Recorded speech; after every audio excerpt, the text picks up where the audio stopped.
Balochistan liberation army దాడిలో 15 మంది పాకిస్తాన్ సైనికులు మృతి.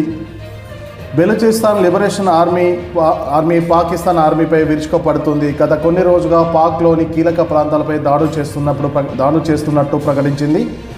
ఈ దాడులలో 15 మంది పాకిస్తాన్ సైనికులు మృతి చెందినట్టు BLF ప్రకటించింది. ప్రస్తుతం పాకిస్తాన్లోని పరిస్థితులు తీవ్ర ఇబ్బందికరంగా ఉన్నాయి. సరిహద్దు వెలుపల భారత్ ఆఫ్ఘనిస్తాన్తో పరిస్థితులను ఎదుర్కొంటుంది. ఇవి చాలా ఉన్నట్టు పాకిస్తాన్ ఆర్మీ పైన కూడా బెలూచిస్తాన్ ఆర్మీ ఫ్రంట్ దాడులను తీవ్రతరం చేసింది. దీంతో ఆ దేశం ఉక్కిరిబిక్కిరవుతుంది.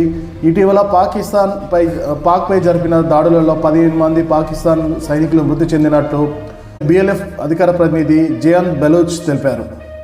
డిసెంబర్ 23న కేచ్ జిల్లా తేజ్బాన్ ఆర్మీ పోస్టుపై జరిపిన దాడిలో 2 సైనికులు మృతి చెందినట్లు పేర్కొన్నారు.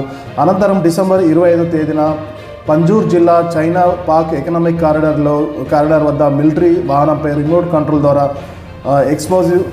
ఎక్స్ప్లోజివ్తో దాడులు చేశామని, ఈ ఘటనలో 6 పాకిస్తాన్ సైనికులు మృతి చెందినట్లు, 4 సైనికులు గాయపడ్డట్టు BLF ప్రకటించింది. అదేవిధంగా పాకిస్తాన్ సెక్యూరిటీ వెహికల్స్పై చేసిన దాడిలో మరొక 5 మృతి చెందగా పలువురు తీవ్రంగా గాయపడినట్టు పేర్కొన్నారు. వీటితో పాటు ఈ ఆదివారం మరో దాడి చేసి ఆ దేశ కమ్యూనికేషన్స్ టవర్స్ను ధ్వంసం చేసినట్లు పేర్కొన్నారు. పాకిస్తాన్ నుంచి బెలూచిస్తాన్ స్వతంత్రం సాధించే వరకు ఈ పోరాటాలు ఆపేది లేదని BLF అధికార ప్రతినిధి స్పష్టం చేశారు. 1948లో పాక్లో బెలూచిస్తాన్ను విలీనం చేసే సందర్భంలో బెలూచిస్తాన్ ప్రజల నుంచి తీవ్ర వ్యతిరేకత ఎదురైంది. అయినప్పటికీ బలవంతంగా ఆ ప్రాంతాన్ని పాకిస్తాన్లో కలిపారు.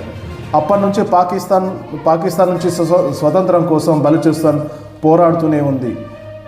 ప్రస్తుతం బలూచ్ ప్రాంతాల్లో మానవ హక్కుల ఉల్లంఘన జరుగుతుందని, ఆ ప్రాంతాన్ని అభివృద్ధి చేయడం లేదని బెలూచిస్తాన్ నేతలు ఆరోపిస్తున్నారు. ఈ నేపథ్యంలోనే పాకిస్తాన్పై బెలూచిస్తాన్ లిబరేషన్ ఆర్మీ దాడులను తీవ్రతరం చేస్తుంది. దీంతో పాకిస్తాన్ సైనికులు ఉక్కిరిబిక్కిరవుతున్నారు. ఈ దేశంలోని అంతర్గత సమస్య బెలూచిస్తాన్ లిబరేషన్ ఆర్మీతో పోరాడుతూనే పాకిస్తాన్ వెలుపల ఇటు భారత్తోని అటు ఆఫ్ఘనిస్తాన్ శత్రుత్వం పెంచుకుంటుంది పాకిస్తాన్.